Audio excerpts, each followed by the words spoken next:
Assalomu alaykum qadrli o'quvchilar. Demak, kecha 4-sinflar o'rtasida zakot o'yini o'tkazdik. O'shandan keyin 3-sinflarda ham ko'pchilik aytgandi, o'tkazinglar. Mana nihoyat 3-sinflarga ham o'tkazishga qaror qildik. Bugun 8-may bilamiz, ertaga 9-may xotira va qadrlash kuni, to'g'rimi? Ertaga dam olish kuni. Bugun esa soat to'niga qarashim o'tsa 12dan 5 12:07 bo'libdi. Abit bo'lishiga qaramay, menimcha tushlik vaqti qorlarda och qolgan bo'lsa bemalol tushlik qilib ishlash mumkin. Yoqmas tarbiyachilar o'yinni o'tkazamiz. Kechgina o'tkazamizmi o'yinni? Xo'p, demak, o'yinni o'tkazamiz. Avvalgi jamoalarni yozib olaman. Sizlarga keyin qoidani tushuntiraman. Xo'p, jamoalar Everest 3-sinf, Everest. Xo'p. Jamoalar Lokilar. Lokilarmi? Lokilar. Xo'p, lokilar. Xo'p, lokilar. Yo'qdan 3-sinflar. Bu endi xonamiz sal nimaroq bu? Lekin o'yin Yulduzlar. E'tibor qiling, mana yo'q bilan yo'q qaraydi yo'q qo'yib. Shuning uchun men buni hozir tushunib bo'lsa, xat qolgan. Kerakki? Osmondagi bolalar. Osmondagi bolalar. Demak, 3-sinflardan 4 ta jamoa. Everest, Lokilar, Yulduzlar va osmondagi bolalar. Yo'llarga mana bunday varaq beramiz. Jamoa nomini yozib bergan holda savol yozmalar ustida berasiz. Ularni jamoaning nomi bilan savolga javob yozib berasizlar. Qaranglar. Xo'p, agar 10 ta savol o'ynaymiz. Buni jamoalarni olib jamoa nomi bilan yozib berasizlar. Tushundingmi? Demak. Xo'p. Tayyor bo'lsangizda qoidalarni ham bir marta eslataman, aytgancha. Savol beramiz. Savolga o'ylash uchun 1 daqiqa vaqt beriladi. 1 daqiqa vaqt beriladi. Xo'p, shart emas. 1 daqiqa ishlab yozma ravishda o'rnidan turib qolib kelmaysiz, aytib. O'rnidan turmaysiz. Yo'q, men shunday qilib kelib bo'ldi. Yo'q, bergich mashina varaq qayrib, mashina qilib qo'ylardi yoki bu qo'ylardi, men shunday qilib kelib bilaman, mashina ko'rsatmay turib olaman, yig'ib olib kelaman. Başkalar kuşamını korup olması için yollardı. Çünkü ne? Sarmışlar. Demek boşladık. Hop, birinci savol. Oxirgi nima yemek yoqdim gapim. Ha? Hop, tushunavetsam, mana bu yerdan kelib aytaman. Sizlar oson variant bo'lishdi. Birinchi savol. Aleksandr Sergeyevich Pushkin yozishcha u bochka ichidan onasi bilan yigit bo'lib chiqadi. Orolda oq qushni qutqaradi. O'zi 3 marta pashshaga aylanib, otasini ko'rib ham keladi. Savol qilib. Aleksandr Sergeyevich Pushkin yozishcha, u bochka ichidan onasi bilan yigit bo'lib chiqadi, orolga ketib qoladi. Orolda oq qushni qutqaradi.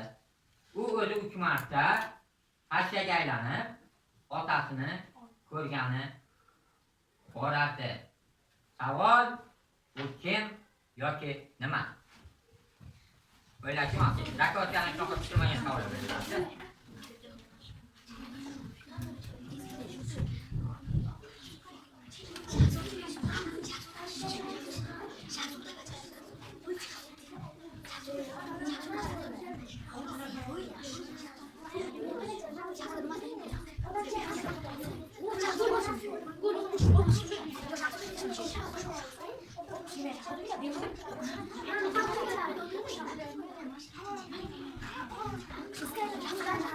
Savol takrorlayman. Aleksandr Sergeyevich Pushkinni yozishcha, u bochkada onasi bilan yigit sifatida orolga tushib qoladi. Oq qushni qutqaradi. Savolni yaxshi bilinglar. Oq qushni qutqaradi. 3 marta pashshaga aylanib, otasini ko'rib keladi. Shohsabdan haqdagi ertakchi multfilmni mana ham ko'radi. Knyaz Gibidon. Javob Knyaz Gibidon edi. Knyaz Gibidon aytadidan edi? Ha? Xo'p. Ikkinchi savol. Bu meva juda ham foydali bo'lib, Menimcha yurtimizda yil 12 oy davomida bozor rastalaridan topiladi. U ko'p xarid qilinadi. Aynan shu meva tufayli Hindiston ham buyuk kashfiyot qilgan. Bu mevani bilgan bo'lsangiz, unda nechta ochiq bo'g'in bor? To'rtta jamoa ham bu mevani topgan. Lekin savolga aynan meva emas, unda ochiq bo'g'inlar soni so'ralgan. Ular harf bilan tugasa, bitta Everest jamoasi bitta ochiq bo'g'in deb to'g'ri topdi. Ochiq bo'g'inlar dedi. Ular harf bilan tugasa, ochiq bo'g'in hisoblanadi. Uchinchi savol. U yomg'ir va quyosh uyg'unligi vaqtida dunyoga keladi. Qidiq tomoni uni ushlab bo'lmaydi. Odatda 7 ranglar qiyosida aks etadi. Savol takrorlayman. U yomg'ir va quyosh uyg'unligi vaqtida dunyoga keladi. Qidiq tomoni uni ushlab bo'lmaydi. Odatda 7 ranglar qiyosida aks etadi. U nima? 7 ranglar qiyosida aks etadi. Bu nima? Yo'q. U nimaligini topdi.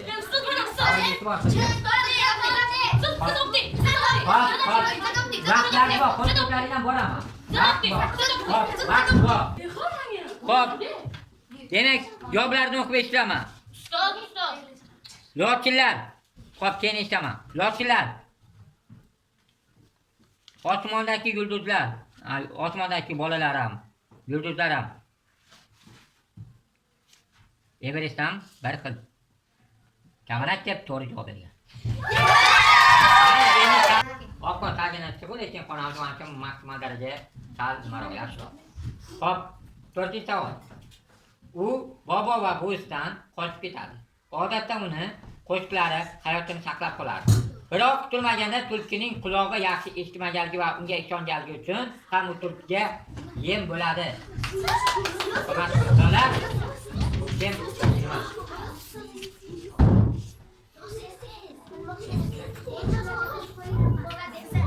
Hop, qo'llar ko'tarilgan boraman. Hop, qo'llar ko'tarilgan boraman. Boraman. Böyle hop. Hop, boraman. Böyle boraman. Vaqtlar bor, qo'rqmayman. Vaqtlar bor, qo'rqmayman.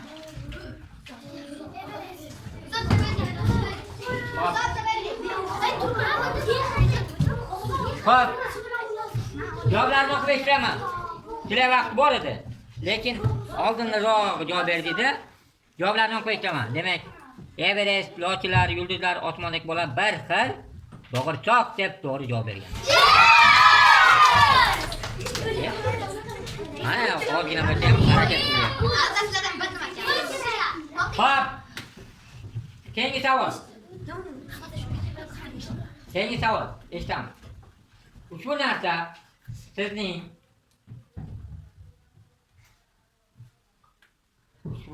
sizning hamrohingiz.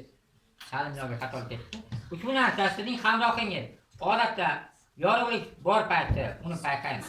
Bu aynan sizga o'xshaydi. Sizni hattoki ta'qib ham qiladi. Bu kim yoki nima?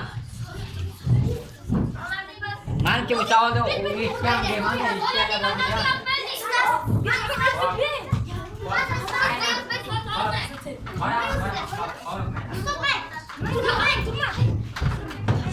Boraman.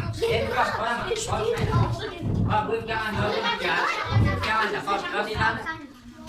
Hop, mana shunga. Yaxshi, hop, boraman. Boraman. Osmonga chiqaman. Mana shunga chiqaman. Hop. Nima olganda o'zlaringiz kelyapsizlar, hurmatli bilimdorlar. Sizlar boshqa ko'plar bilan bellashishlaringiz kerak. Demak, osmondagi bolalar, lochilar,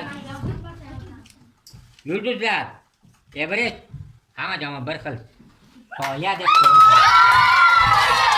Charmislar, lochilar. Charmislar, ishlatgan. Eshitayapsizlar? Uyoqqa oldin boribdimi? Yaxshi ishlabdi, ha? Hop. 6-savol. Menimcha, bu narsani siz ko'p iste'mol qilasiz. Uni pishirishga qancha tuz qo'shilsa ham sho'r bo'lib ketmaydi va hatto unga tuz ham qo'shib yetganlar topiladi. Savol takrorlayman. Menimcha, bu narsani siz ko'p iste'mol qilasiz. Uni pishirishga qancha tuz qo'shilsa ham sho'r bo'lib ketmaydi. Va qiziq tomoni unga tuz qo'shib yeydiganlar ham topiladi. Savol bu mahsulot nima? O'ylashyapti. Demak, ketdik savol. U o'rmonga borib, tasodifan g'or sirini bilib oldi. Ba'zi gaplarga qaraganda simsim so'zi bunga hamroh ekan. Lekin afsuski ochko'z akasi shu xazinalar borida qaroqchilar qo'lida qaroq bo'ladi. Savol gap kim haqda bormoqda? Savolimizning javobi Ali Bobo. Qosim aka qaroq bo'ladi. Simsim eshigini ochib xazinalar. Xo'p, zakot o'yinimiz chaqning savolini o'qib eshitaman. E'tibor qilasizlar. Chunki har bir savolga qandaydir o'zi javob aytib qolgan deb biladi. Hozir masala bo'ladi. Xo'p. O'zi bir parcha qog'oz. Ammo unga yurtingizdagi daryolarni ham, shaharlarni ham sig'dira olishingiz mumkin. Savol taqdim, o'zi bir parcha qog'oz, ammo unga yurtingizdagi daryolarni ham, shaharlarni ham sig'dira olishingiz mumkin. Bu nima?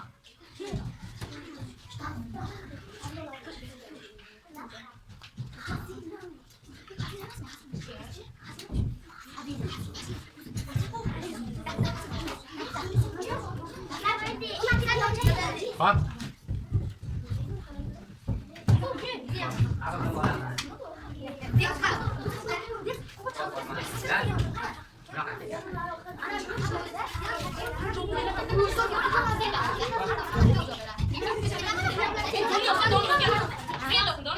Va Everest jamoasi xarita deb to'g'ri javob berdi. Endi 9-savolni o'qib eshitaman. 9-savolni o'qib eshitaman. Demak, ko'rmisizlar? 9-savolni o'qib eshitiraman. Yana bunday qilsa ham bo'ladi. Bular o'ynamaganni. Xo'p, bu tilsiz yo'q. U juda xavfli bo'lsa ham, undan har kuni foydalanishadi. Ikkita jamoa olov deb to'g'ri javob bergan. Qo'shimcha soling. Demak, 2 ayrilgan 4 barobar 10. Ana 40 savolda. Ko'rasam 10. 2 ayrilgan 4. Bu misol xato emas. Eshitinglar. Har holatda 2 dan 4 ayrilsa 10 bo'ladi. Xato